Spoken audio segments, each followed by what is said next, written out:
அதிமுக ஓட்டெல்லாம் திமுக போகாது. ஏன்னா திமுக அதிமுக பரம விரோதிகள்.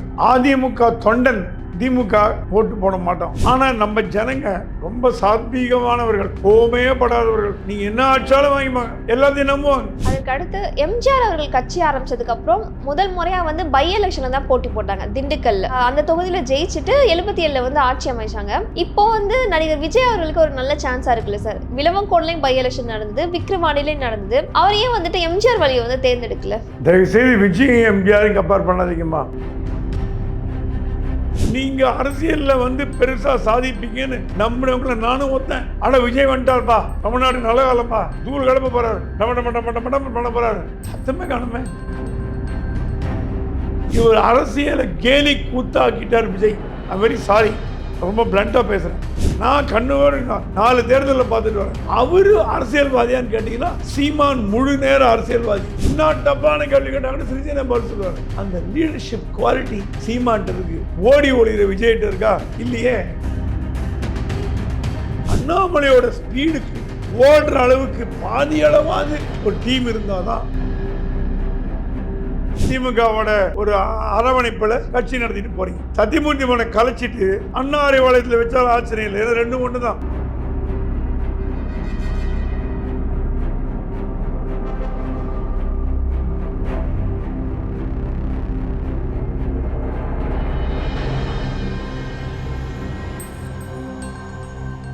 பேசி தமிழா பேசு நேயர்களுக்கு வணக்கம். இன்றைய சிறப்பு விருந்தினர் மூத்த பத்திரிகையாளர் பிரகாஷ் எம் சுவாமி அவர்கள். வணக்கம் சார். வணக்கம்மா. 13th ஜூலைல விக்கிரவாண்டி இடைத்தேர்தல் நடக்கவே இருக்கு. இந்த கள்ளக்குறிச்சி சம்பவம் அப்படிங்கிறது ஏதாவது ஒரு பாதிப்பை ஏற்படுத்துமா சார்? விக்கிரவாண்டி பார்த்தீங்கன்னா அது டிஎம்கேவோட ஸ்ட்ராங் ஹோல்டு. சில டிஎம்கேவோட பாக்கெட் பரோன்னு சொல்லுவோம். அங்கே லேம்ப் போஸ்ட் நிற்க வச்சா கூட திமுக ஜெயிக்கும்னு கலைஞர் வேடிக்கையாக சொல்லுவார். சில ஊர் அந்த மாதிரி அங்கெல்லாம் யார் போட்டிட்டாலும் சைதாப்பேட்டை ஒரு காலத்தில் அப்படி தான் இருந்தது, இப்பவும் அப்படி தான் இருக்குது டிஎம்கேவோட. அந்த மாதிரி டிஎம்கே தொகுதியில் 1வது தொகுதி விக்கிரவாண்டி. சரி, நேற்று வரைக்கும் அந்த கதை. இப்போ கதையை பார்த்தீங்கன்னா பாமக மட்டும்தான் போட்டி போடுறது. சரி, அங்கே இருக்கிற மக்கள் திமுக ஓட்டி போடுவாங்க. பாமகவுக்கு அதிமுக ஓட்டெல்லாம் திமுக போகாது. ஏன்னா அதிமுக பரம விரோதிகள். அதிமுக தொண்டன் திமுக ஓட்டு போட மாட்டோம். ரெண்டையும் கம்பேர் பண்ணி பார்ப்போம். பாமக பேட்டர்னு பாமக போட்டு போவோம். அங்கே இருக்கிற பாரதிய ஜனதா கட்சி தொண்டர்கள்லாம் திமுக போட மாட்டாங்க. Polarisation of votes. இங்கே தான் உண்மையான காமன் கேண்டிடேட் நம்ம சொல்லுவோமே. மோடி சொன்னார் தமிழ்நாட்டில் காமன் கேண்டிடேட் போடுங்கன்னு. அந்த காமன் கேண்டிடேட்டாக ஆட்டோமேட்டிக்காகவே டிஃபால்ட்டாக அமைஞ்சு போன இடம் விக்கிரவாண்டி.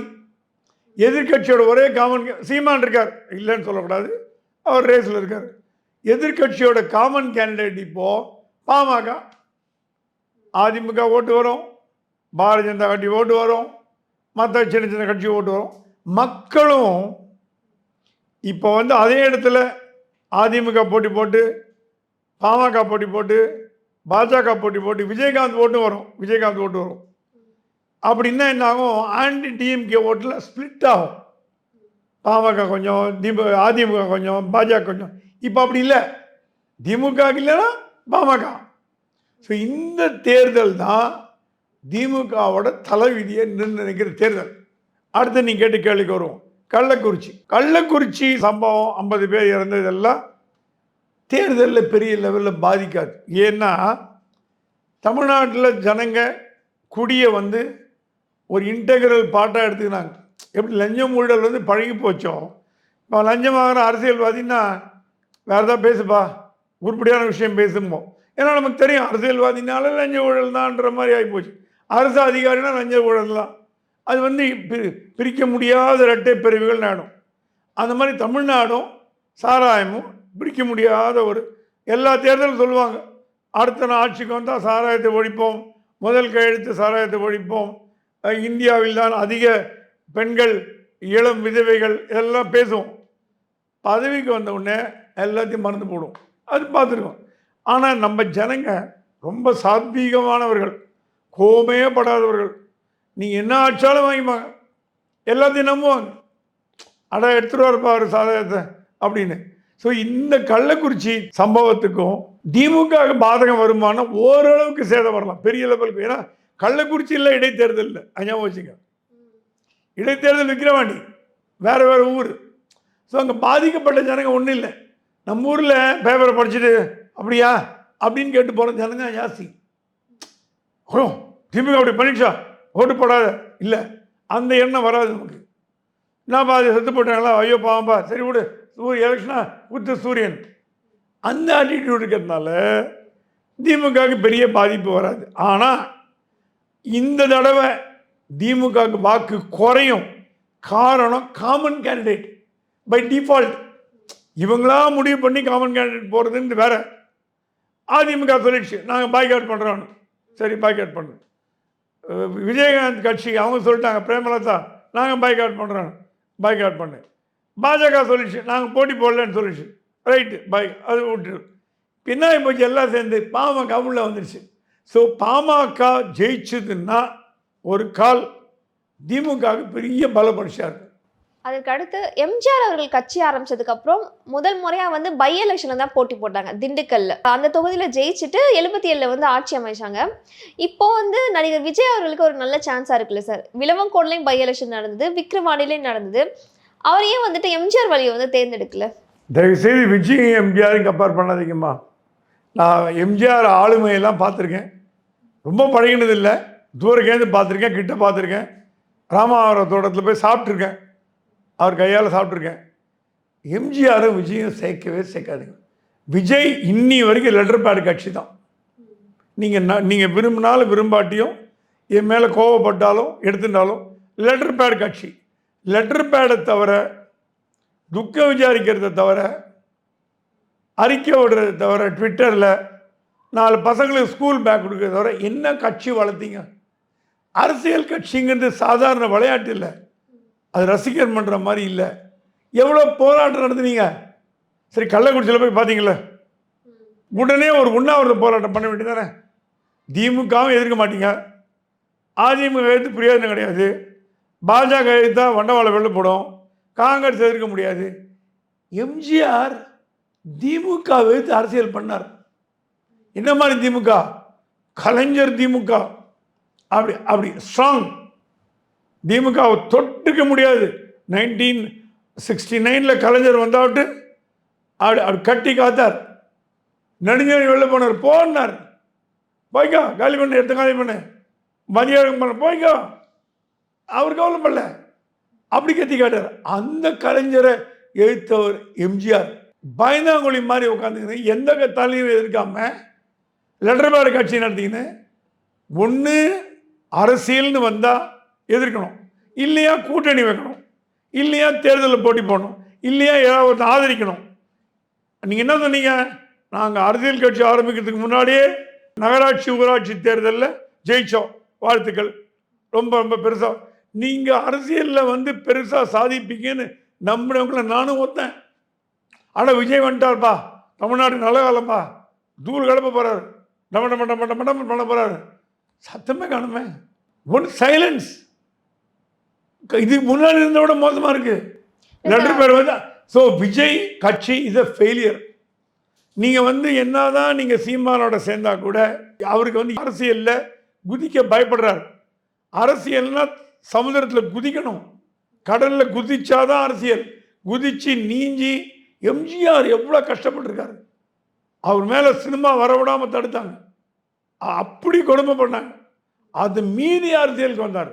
அரசியலுங்கிறது சும்மா ஏர் கண்டிஷனில் உட்காந்துன்னு டீ சாப்பிட்டுன்னு ஐஸ்கிரீம் சாப்பிட்டுன்னு பண்ணுறதில்ல. மக்கள் நடுவில் போய் நீங்கள் என்ன மக்கள் நடுவில் போய் போராட்டம் பண்ணீங்க, மக்களுக்கு என்ன பண்ணீங்க? ஒன்றும் பண்ணலையே. தயவுசெய்து எம்ஜிஆர் விஷயம் கம்பேர் பண்ணுறீங்க. இல்லை சார், அவரோட கட்சி கொள்கைகள் கோட்பாடுகள் இது எதுவுமே அவர் சொல்லலை. ஒரு பெரிய மாநாடு நடத்தி அதுக்கப்புறம் தான் கட்சி ஆரம்பிப்பாங்க. அதுக்கப்புறம் ஒரு வேலை ஃபுல் ஃப்ளெஜ்டாக இறங்கலாம் அப்படின்ற முடிவில் இருக்கலாம் இல்லையா? கட்சியே இல்லையம்மா. புஷியானந்த் தவிர யார் கட்சி? யாருமே எனக்கு கட்சி இருக்க மாதிரி தெரியல. அவர் மேலே நிறைய எதிர்பார்ப்பு இருந்தது. கோபம் ஏன் வருதுன்னா, எதிர்பார்ப்பு இருந்தால் தான் கோபம் வரும். இல்லைனாட கட்சி ஆரம்பிக்காட்டி நமக்கு என்னன்ற மாதிரி ஆகிடும். விஜய் ஒரு இளைஞர், துடிப்பானவர், விஜயால் சாதிக்க முடியும். I know him, committed man. ஏன் சைலண்ட் மோடில் போயிட்டாருன்னு தெரியல. ஒரு அரசியல் கட்சின்னா இப்படி இல்லை. அது மேபி அவர் அட்வைசர்ஸ், நல்ல அட்வைசர்ஸ் இருந்தாங்க. நான் எனக்கு தெரிஞ்சு அவர் அரசியல் வரத்துக்கு முன்னாடி நல்ல அட்வைஸ் இருந்தாங்க. அப்புறம் எனக்கு தொடர்பு இல்லை. இப்போ நல்ல அட்வைஸ் இருக்காங்களா இல்லையான்னு தெரியல. அட்வைசர்ஸ் இருந்தாங்கன்னா எம்ஜிஆருக்கு ஒரு அட்வைசர் இருந்தார், கல்யாண சுந்தரம், கம்யூனிஸ்ட். ராஜாஜி, எம்ஜிஆர் இருந்தாங்க. இவங்கெல்லாம் பிளஸ் பண்ணாங்க, நீங்கள் ஆரம்பிங்க அப்படின்னு. அந்த மாதிரி ஒரு தலைமை, ஒரு அட்வைஸ் கொடுக்குற ஆள் யாருமே விஜய்க்கு இருக்கா மாதிரி எனக்கு தெரியல. சரி, நீங்கள் என்ன பண்ணீங்க, டிஎம்கே உங்களுக்கு பிடிக்காதுன்னு நீங்கள் தப்பு இல்லை. பிஜேபி கூட்டணியில் சேர்ந்தீங்கன்னா ஒரு 2 சீட்டு வந்திருக்கும், ஆனால் ஒரு 4% வந்திருக்கும், அதுவும் பாய்ந்தீங்க. சரி, அந்த பக்கம் டிஎம்கே போனீங்களா, கொள்கை முரண்பாடு முடியாது. சரி, ஏடிஎம்கே பக்கம் போனீங்களா, அங்கேயும் தரைஞ்சி வச்சு உட்காந்தாங்க, போல. எங்கே போகிறீங்க, மதிமுகவுடையா, முஸ்லீம் லீகோடையா? ஸோ இது ஒரு அரசியலை கேலி கூத்தாக்கிட்டார் விஜய். ஐ வெரி சாரி, ரொம்ப பிளண்ட்டாக பேசுகிறேன். விஜய்கிட்டேருந்து தமிழ்நாட்டு மக்கள் ரொம்ப எதிர்பார்த்தாங்க. தண்ணி தொட்டி திறக்கிறதும் பானை வைக்கிறதும் அரசியல் இல்லைம்மா. இறங்கி களத்தில் குதிக்கணும். கோதாவில் குதிக்கலையே, எட்டி பார்க்குறீங்க, குதிக்கலாமா வேணாமான்னு பேக் அடிக்கிறீங்களே. குதிச்சு நீஞ்சி எல்லாரும் போட்டு தும்சம் பண்ணி 4 பேரை ஸ்டேட்மெண்ட் விட்டு அந்த காலம் பண்ணி அப்படி வர்றது தான் விஜயோட ஸ்டைல். சினிமாவில் மட்டும் அது பண்ண போகாதும்மா, ரியல் லைஃப்லேயும் பண்ணணும். சண்டை போடணும், அதகலம் பண்ணணும், போராட்டம் பண்ணணும். கள்ளக்குறிச்சியில் போய் பார்த்து கண்ணீர் வடித்து பாட்டியை கட்டிக்கின்னு ஃபோட்டோ எடுத்துக்கின்னு எல்லாம் வேலைக்காகுது. அங்கே உட்காந்து ஒரு 50-100 ரசிக மன்றங்களோட ராஜினாமா பண்ணுங்க, நிதி உதவி பண்ணுங்க. போராட்டம் பயம், உழுதிக்கு போட்டுருவாங்கன்னு பயப்படுறவங்க அரசியல் வரவே கூடாது. இன்ஃபேக்ட் கள்ளக்குறிச்சியில் கூட அவர் வந்து ப்ரெஸ்ஸை சந்திக்கிறதுக்கு ஒரு கோல்டன் ஆப்பர்ச்சுனிட்டி இருந்தது. அவர் யாரையும் சந்திக்கவும் இல்லை. இன்ஃபேக்ட் அது கூட வந்து ஒரு நெகட்டிவாக போயிடுச்சு அப்படின்னு சொல்லலாம். இல்லைம்மா, அவருக்கு வந்து விஜய் இஸ் நைஸ் மேன், நான் வந்து தப்பாக பேச மாட்டேன். அவருக்கு சரியான அறிவுரை கூறுறவங்க இல்லையோன்னு டவுட்டாக இருக்கு. அரசியல் வரத்துக்கு ஒரு ஆசான் தேவை. கலைஞருக்கு அண்ணா, எம்ஜிஆருக்கு நிறைய ராஜாஜி, கல்யாண சுந்தரம் மாதிரி. மாப்போசி எம்ஜிஆருக்கு அட்வைசராக இருந்தார், அதனால தான் ஒரு மேலவை தலைவராகினார். எம்ஜிஆர் நீங்கள் 10 பேர் கேட்பார் எப்படி கட்சி நடத்துது, என்ன பண்ணணுன்னு. இவர் யார் போய் கன்சல்ட் பண்ணிக்கிறீங்க? எல்லாம் உங்களுக்கு தெரியும் நினச்சிங்களா? புசியானந்துக்கு எல்லாம் தெரியுமா? அரசியல் மேதையா, சட்ட நிபுணரா? ப்ரெஸ்ஸை அவாய்ட் பண்ணுறீங்க. சரி, நீங்கள் மீடியாவை அவாய்ட் பண்ணிவிட்டு தமிழ்நாட்டில் அரசியல் பண்ண முடியாது. அது பிடிக்கிறதோ பிடிக்கலையோ, உங்களை ஷேப் பண்ணுறதே மீடியா தான்.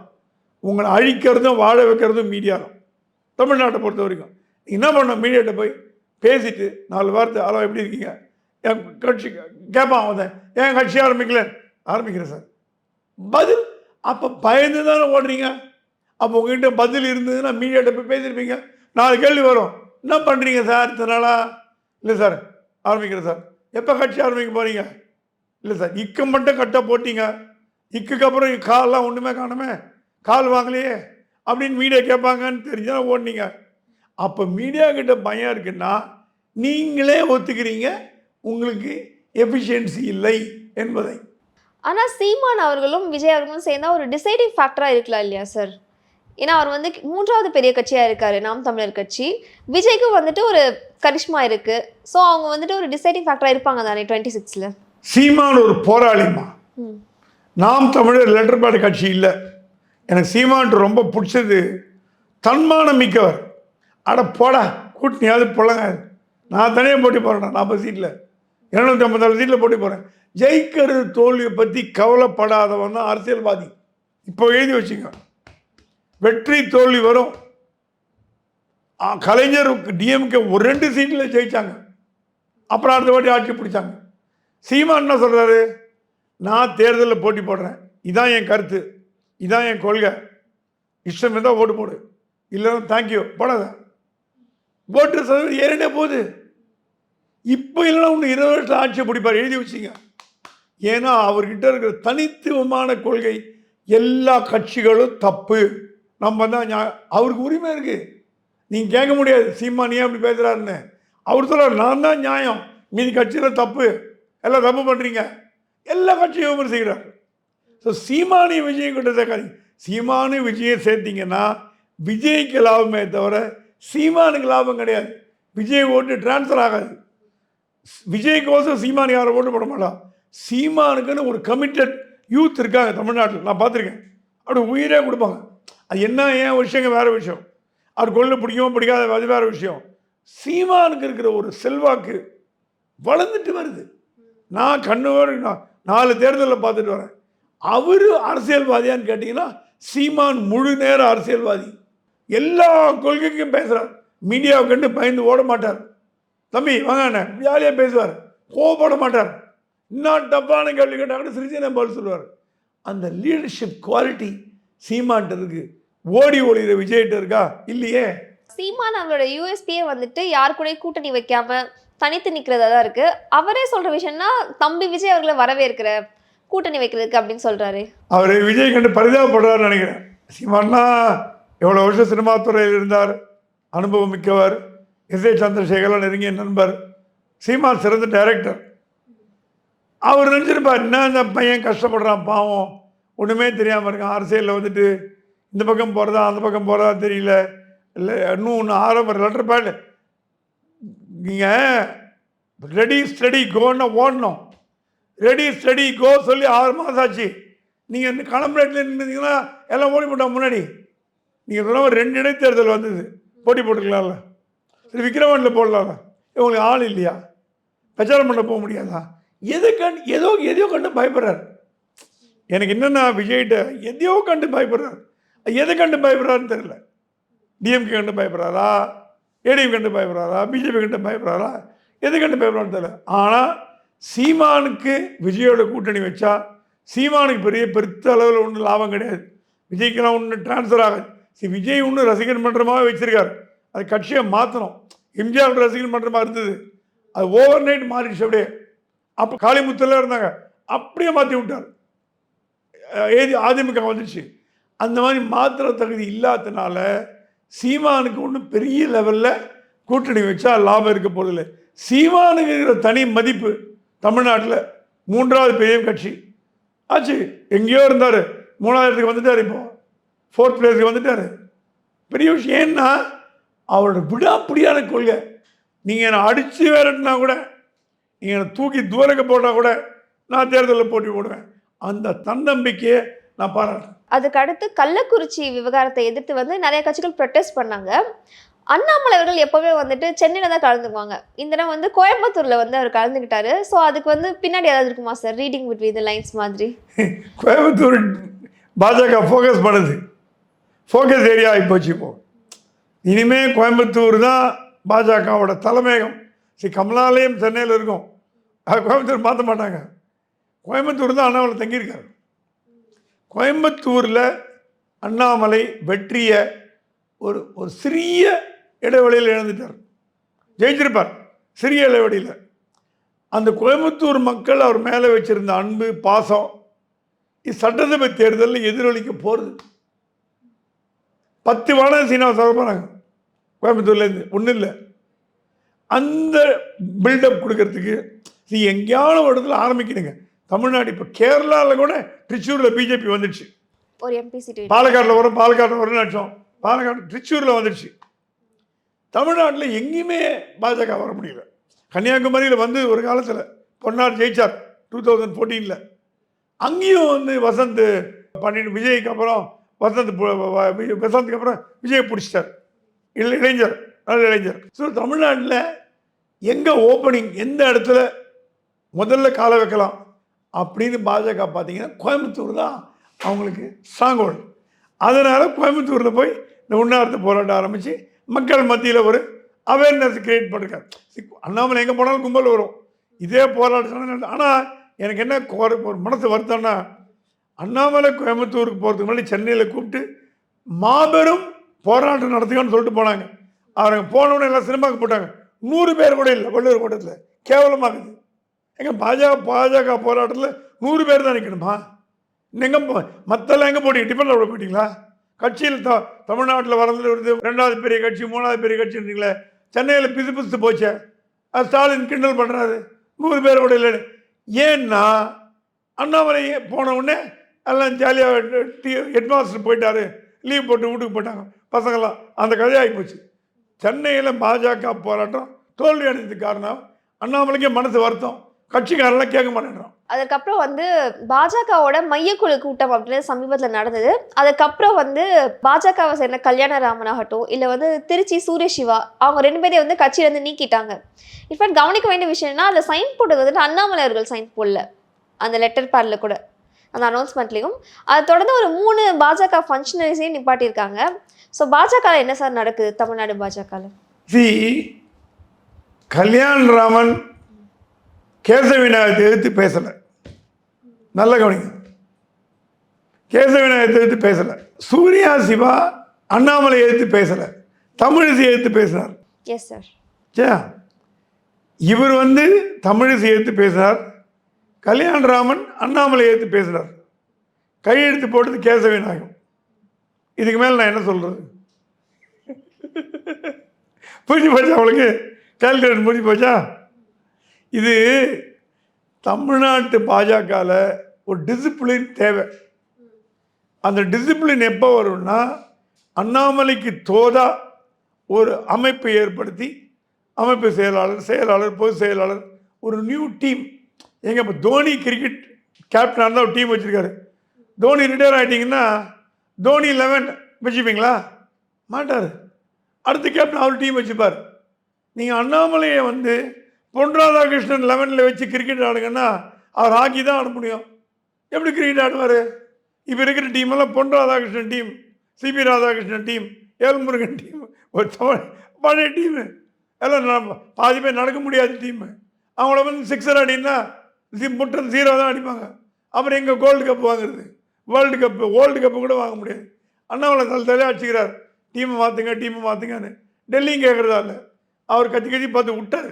ஸோ நான் என்ன சொல்ல வரேன், அண்ணாமலையோட ஸ்பீடுக்கு ஓடுற அளவுக்கு பாதி அளவாது ஒரு டீம் இருந்தால் தான் தமிழ்நாடு பாஜக நல்லா வளர்ந்துட்டு வருது.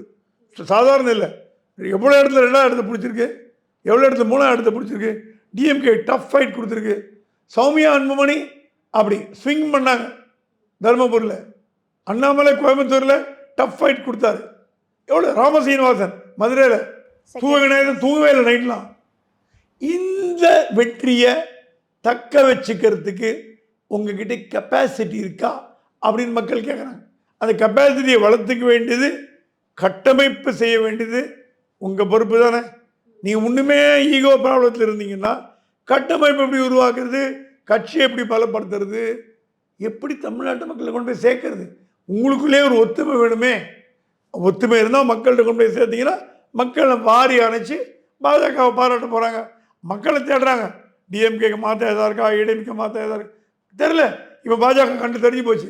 ஓஹோ, பாஜகன்னு ஒன்று இருக்குப்பா, டிஎம்கே ஏடிஎம்கே மாற்று, சரி குத்து ஓட்டு போடு அப்படின்னு சொல்கிற அளவுக்கு வந்துடுது. அதை எடுத்து மக்கள்கிட்ட கொண்டு போக வேண்டியது பாஜகவோட கடமை. கள்ளக்குறிச்சி விவகாரத்தை பொறுத்த வரைக்கும் திமுக கூட்டணியில் இருக்கிற விசிகா, கம்யூனிஸ்ட், இவங்க எல்லாருமே வந்துட்டு ஏதோ ஒரு விதமான எதிர்ப்பை வந்து தெரிவிச்சிருந்தாங்க. காங்கிரஸ் த்ரோட் வந்து ஒரு மௌனம் காத்தாங்க. ஏன் சார் அது? எங்க அசம்பிளி தேர்தலில் காங்கிரஸ் 2 சீட்டு வேணான்றீங்களா? விசிகே ஒரு 20 சீட்டு கேட்க போகுது, 10 பேர் அதுவும் வேணான்றீங்களா? இதெல்லாம் சீட்டு தாங்க முக்கியம். Congress, VCK, CBI, CPM, MDMK, Kongu, எல்லாத்துக்கும் சீட்டு தான் முக்கியம். தமிழ்நாடு முக்கியம் இல்லை. ஸ்டாலினோட இருந்தீங்கன்னா ஜெயிக்க வச்சு காட்டுவார். ஸ்டாலின் அந்த விஷயம் கரெக்டாக இருப்பார். என் கூட்டணியில் இருக்கியா, உயிரை கொடுத்து ஜெயிக்க. மற்ற கட்சியெலாம் அப்படி இல்லை, தோக்கடிப்பாங்க கூட்டணி கட்சியை. ஸ்டாலின் வந்து எத்திக்கல் மேன். கூட்டணி இருந்தால் ஜெயிக்க வைப்பேன். ஸோ கூட்டணியில் இருந்து 10 சீட்டு வாங்குறது காங்கிரஸ், அது எடுக்க முடியுமா? காங்கிரஸ் என்றைக்குமே திமுகவோட பி டீம். அது ஆல் இண்டியா லெவலில் என்ன வேணால் எடுத்துகிட்டு போட்டோம். தமிழ்நாட்டில் பாஜக எப்படி மற்ற எதிர்க்கிறாங்களோ அந்த மாதிரி எதிர்த்துன்னு திமுகவோட ஒரு அரவணைப்பில் கட்சி நடத்திட்டு போகிறீங்க. சத்தியமூர்த்தி மனை கலைச்சிட்டு அண்ணாரை வளையத்தில் வச்சாலும் ஆச்சரியம் இல்லை. ஏன்னா 2 ஒன்று தான். சத்தியமூர்த்தி மன்ற ஒன்று விஷயம் நடக்குது இல்லை, அங்கே ஈக்காக அடிக்கிறது யாரும் போகிறதே கிடையாது. நான் என்ன கேட்குறேன், நீங்கள் கூட்டணியில் இருக்கலாம். செத்து போனது கேரளா மக்கள் இல்லை, கர்நாடகா மக்கள் இல்லை, ஆந்திரா மக்கள் இல்லை, தமிழ்நாட்டு மக்கள். ஏன் செத்தாங்கன்ற விஷயத்தை நான் போகவே இல்லை. ஒரு அறிக்கை, என்னங்க இப்படி ஆகிப்போச்சு தமிழ்நாட்டில். இங்கே ஸ்டாலினை திட்டணும்னு நான் எதிர்பார்க்குறேன். திட்டினீங்கன்னா அசம்பிளியில் சீட்டு காலி. காங்கிரஸுக்கோ விசிக்கோ எம்டிஎம்கோ ஒரு சீட்டு கொடுக்க மாட்டார் ஸ்டாலின்.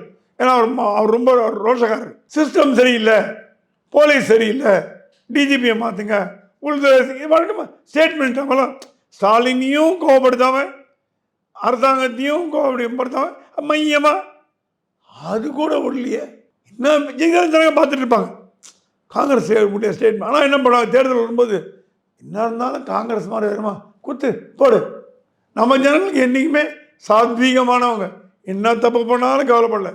காங்கிரஸ் விசிக்கு இதெல்லாம் திமுக என்ன பண்ணாலும் தான். இங்கே பார்த்தேன், ஒரு 10 பேர் அதிமுக ஆட்சியில் குரல் கொடுத்தாங்க. பிரகாஷ் ராஜ், சூர்யா, சத்தமே காணும். சூர்யா அவர்கள் வந்துட்டு மையமாக ஒன்று விட்டார், பெருசு இல்லை. ஸ்கூலை மூடு, காலேஜை மூடு, கோயிலை மூடு சொன்னவங்களாம் வந்து கவர்மெண்ட்டை மூடுன்னு சொல்லாமே. ஸோ இந்த கோவைக்கு, இந்த கோவன், இந்த குரூப்புக்கு எல்லாம் நல்லா தெரிஞ்சு போச்சு. அவங்களுக்கு வந்து நீட்னா போராடுவாங்க, அப்புறம் வந்து ஸ்டெர்லைட்னா போராடுவாங்க, துட்டு வருது. ஒரு போராட்டத்துக்கு 10 லட்சம் 50 லட்சம் வருது. ஸ்டெர்லைட்னா போராடுவாங்க. அப்புறம் வந்து கூடங்குளம்னா கூடங்குளத்துக்கு நிறைய பணம் வருது, ஏன்னா மிஷினரி, அது வேறு விஷயம். இந்த மாதிரி போராளிகள், ஏன் பியூஷ் தெரிந்தாரு, எதுக்கெடுத்தாலும் குதிப்பார், சைலண்ட் மோடு. எல்லா போராளிகளும் தமிழ்நாட்டில் சைலண்ட் மோடில் போயிட்டாங்க. அதுக்குன்னு எல்லாம் ஸ்டாலினை திட்டணும்னு சொல்ல. ஸ்டாலின் நம்ம ஸ்டாலினை போய் ஊற்றி கொடுத்தாரு. ஸ்டாலின் கவர்மெண்ட் குறைபாடு இருக்கலாம், இல்லைன்னு சொல்ல. ஸ்டாலினோட ஆட்சியில் ஒரு கலெக்டர் தப்பு பண்ணிருக்கலாம், எஸ்பி தப்பு பண்ணிருக்கலாம், மாற்றிட்டாங்க. ஸ்டாலின் இனிமேல் ஜாகிரதையாக இருப்பார். அவர் கற்றுக்கணும் அவர் பாடம். இனிமேல் அண்டி போட்டு நிமிந்து எடுக்க போகிறார். சொல்லிட்டாங்க, எவனாவது கலைச்சரை தூக்கி உள்ளே போடுறான்ட்டான். ஏன்னா அவருக்கு அட்வைசர் சொல்லிட்டாங்களாம், ஐயா அவங்க ஆட்சியை கலைஞ்சி போடும், நீங்கள் விட்டீங்கன்னா கவர்மெண்ட் கலைஞ்சி போடும், முதல்ல ஸ்டாப் பண்ணுங்க, இதெல்லாம் ஸ்டாப் பண்ணுங்க, கல்லை உள்ளே கொண்டு வாங்க அப்படி சொல்கிறார். அதுக்கு ஸ்டாலின் தார்மீக பொறுப்பு. ஸ்டாலின் ஊற்றி கொடுத்து செத்து போச்சா? இல்லை. அந்த மாதிரி ஒரு ஸ்டாண்டை எடுத்து மையமாக எதிர்த்தீங்கன்னா மக்கள்கிட்ட, அப்போ காங்கிரஸ் எதிர்க்காங்கப்பா, நீங்கள் எதிர்கட்சின்ற ஒரு பேர் பாஜகவுக்கு இருக்கிற தைரியம் அதிமுக கூட இல்லை. போராட்டம் பண்ணிங்க, வெளிநடனம் பண்ணிங்க, அதை பண்ணிங்க இல்லை, ஏன்னா நம்பர் இருக்குது உங்களுக்கு. ஆனால் பாஜக எப்பவுமே சொல்லிட்டு வருது. பாஜக என்ன அட்வான்டேஜ்னா, தமிழ்நாட்டில் பாஜக ஆளலை, இது வரைக்கும் ரூல் பண்ணல, சாராயம் விற்கலை, அதிமுக சாராயம் விற்றுருக்கு. ஸோ நீங்கள் எப்போ எந்த மூஞ்சை வச்சுட்டு ஸ்டாலின், ஏங்க இதுக்கு முன்னாடி கள்ள சாராயம் பண்ணணும் அதிமுக ஆட்சியில் நடந்தது, ஞாபகம் இருக்கா அவங்களுக்கு? ஒரே கேள்வி கேட்டார் ஸ்டாலின், என்ன பேசுறீங்களே உங்கள் கவர்மெண்ட்டில் என்ன யோகியான்னு. அந்த கேள்வி அண்ணாமலையிட்ட கேட்க முடியாது, அங்கே தான் வித்தியாசம். இந்த கேள்வி அண்ணாமலையிட்ட, உங்கள் கவர்மெண்ட்டில் கள்ளச்சாராயம் எனக்கு குஜராத்தில் கிடையாது, பீகாரில் கிடையாது, டெல்லியில் கள்ளச்சாராயம் மரணம் கிடையாது, இந்தியா முழுக்க கிடையாது. ஸோ பிஜேபி தப்பிச்சுக்கிச்சு. சரி, அதிமுகவுக்கு கேட்கறது உரிமையே இல்லைன்னு ஸ்டாலின் சொல்லிட்டார். அவருக்கு சொல்கிறது நியாயம்தான், அவர் தப்பு வேறு விஷயம், ஆர்குமெண்ட். ஸோ இதில் கள்ளச்சாராய மரணத்தில் அதிக குரல் கொடுத்தது பாரதிய ஜனதா கட்சி தான். உங்களோட கருத்துக்களை எங்களோட பகிர்ந்துக்கிட்டதுக்கு ரொம்ப நன்றி சார். நன்றிமா, தேங்க்யூ. உலக தமிழ் சொந்தங்களுக்கு வணக்கம். நான் ராஜவேல் நாகராஜன். பேசு தமிழா பேசு வலையொலியுடைய வளர்ச்சிக்கு நீங்களும் உறுதுணையாக இருக்கணும்னு நினச்சிங்கன்னா இந்த வீடியோடைய டிஸ்கிரிப்ஷனில் இருக்கக்கூடிய ரேசர் பே லிங்கை கிளிக் பண்ணுங்கள். அந்த லிங்க்கில் போயிட்டு உங்களுக்கு விருப்பமான தொகையை பேசு தமிழா பேசுவனுடைய வளர்ச்சிக்கு உங்களுடைய பங்களிப்பாக நீங்கள் கொடுக்கலாம். நன்றி, வணக்கம்.